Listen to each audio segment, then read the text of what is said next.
Corona का election से कोई कनेक्शन है क्या?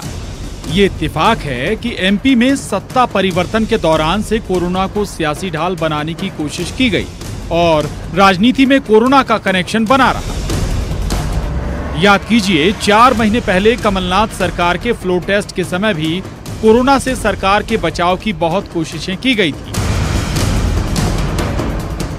और अब ग्वालियर चंबल में कोरोना के बढ़ते मामलों पर चुनावी रंगत चढ़ रही है। सवाल ये है कि ग्वालियर चंबल इलाके में अकेले मुरैना में ही क्यों बढ़ रहा है कोरोना का ग्राफ? भारतीय जनता पार्टी ने लोकतंत्र को मंडी में खरीदा है।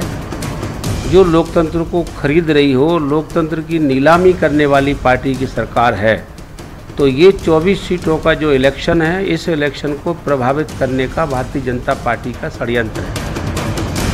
सवाल कांग्रेस उठा रही है और इस दलील के साथ कि मुरैना में इसलिए बढ़ा है संक्रमण क्योंकि यहाँ उपचुनाव की 5 सीटें हैं। भारतीय जनता पार्टी की सरकार अगर जिस जगह भी है, वहाँ पर किसी भी प्रकार के दावे झूठे हैं। भारतीय जनता पार्टी ने लोकतंत्र को मंडी में खरीदा है।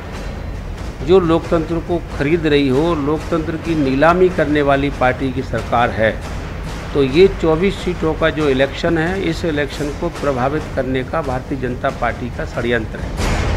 कोरोना सबसे ज़्यादा मुरैना में निकाला है। ग्वालियर में उतना नहीं है, भिंड में नहीं है, दतिया में नहीं, सुवासरा में नहीं, आगर में नहीं। क्यों? क्योंकि यहाँ एक सीट है जिले में और मुरैना में सबसे ज़्यादा 5 सीट हैं। तो 5 सीट है तो कोरोना ज़्यादा निकाल करके वो ये साबित करना चाहते हैं कि यहाँ कोरोना बहुत तेज़ी से बढ़ रहा है, यहाँ लोग प्रचार करने नहीं आए। ऐसा उनका षड्यंत्र है। कांग्रेस उपचुनाव जल्दी करवाना चाहती है। लोकतंत्र की हत्या की जिस पंचलाइन के साथ वो एमपी के सियासी घटनाक्रम को जनता के बीच पेश कर रही है, वो वाकया वोटर के दिमाग से उतरे उसके पहले चुनाव हो जाए। पार्टी की चिंता है कि बीजेपी कोरोना की आड़ में चुनाव आगे बढ़ा सकती है। चुनाव की तारीखें जितनी आगे बढ़ेंगी, जाहिर है फायदा सत्ता में बैठी पार्टी को ही मिलेगा। जब उसे मालूम है कि वो वहाँ पर हारने वाली है, तो पहले से इस तरह के आरोप लगाने लगे। जैसे अब जहाँ हारती है वहाँ ईवीएम पे लगा देती है ना, और जहाँ जीत जाती है वह खामोश हो जाती है। ये उसी तरह का कमोबेश आरोप है। चुनाव कोरोना काल में हो न हो, ये तो चुनाव आयोग ही तय करेगा। कांग्रेस या भाजपा तो तय करेगी नहीं। सर, लक्ष्मण सिंह ने और जितनी भी संवैधानिक संस्थाएं हैं, कांग्रेस का किसी भी संवैधानिक संस्था पर विश्वास रहा ही नहीं।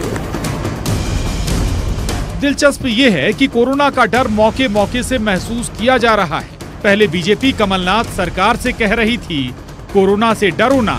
अब आगामी विधानसभा से लेकर उपचुनाव तक बीजेपी की फिक्र बन गया है कोरोना। कोरोना का मौके से सियासी इस्तेमाल हो रहा है। भोपाल में अनुराग श्रीवास्तव के साथ bureau report, news 18, Madhya Pradesh, Chhattisgarh.